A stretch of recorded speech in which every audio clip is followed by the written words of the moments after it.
السلام علیکم ورحمۃ اللہ وبرکاتہ۔ آج کی ویڈیو میں ہم بات کریں گے کہ عید الاضحیٰ پر کن جانوروں کی قربانی جائز ہے، وہ جانور کیسے ہونے چاہیے اور کن جانوروں کی قربانی نہیں ہو سکتی۔ سب سے پہلے قرآن پاک کی وہ آیت سنتے ہیں جس میں اللہ تعالیٰ نے قربانی کا حکم دیا ہے، فَصَلِّ لِرَبِّكَ وَانْحَرْ، لہٰذا تم اپنے پروردگار کی خوشنودی کے لیے نماز پڑھو اور قربانی کرو۔ سوال نمبر 1، قربانی کے لیے کون سے جانور دیے جا سکتے ہیں؟ قربانی صرف 3 طرح کے جانوروں کی ہو سکتی ہے: اونٹ، گائے، بیل، بھینس، بکرا، بکری، دمبا، بھیڑ۔ سوال نمبر 2، ان جانوروں کی کم از کم عمر کیا ہونی چاہیے؟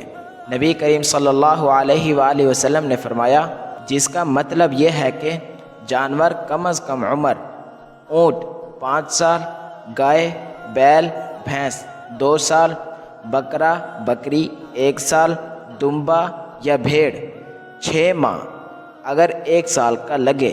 سوال نمبر 3، قربانی کے جانور میں کون سے عیب نہیں ہونے چاہیے؟ نبی کریم صلی اللہ علیہ وآلہ وسلم نے فرمایا، جس کا مفہوم یہ ہے کہ ایک آنکھ سے اندھا ہو، بہت لاغر ہو، اتنا لنگڑا ہو کہ چل نہ سکے، کان، دم یا زبان کا بڑا حصہ کٹا ہو، یہ عیب نہیں ہونے چاہیے۔ سوال نمبر 4، ایک جانور میں کتنے لوگ شریک ہو سکتے ہیں؟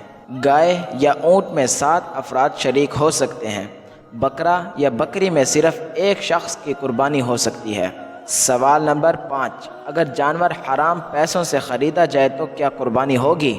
نبی کریم صلی اللہ علیہ وآلہ وسلم نے فرمایا، جس کا مفہوم یہ ہے کہ لہٰذا حلال کمائی سے جانور خریدا جائے تب ہی قربانی قبول ہوگی۔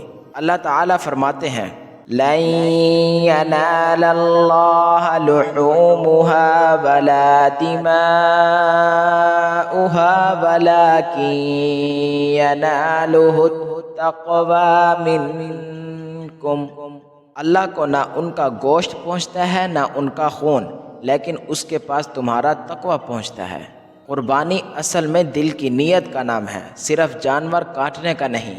اگر ویڈیو اچھی لگی ہو تو لائک کریں، سبسکرائب کریں اور شیئر ضرور کریں۔ جزاکم اللہ خیرا، والسلام علیکم ورحمۃ اللہ وبرکاتہ۔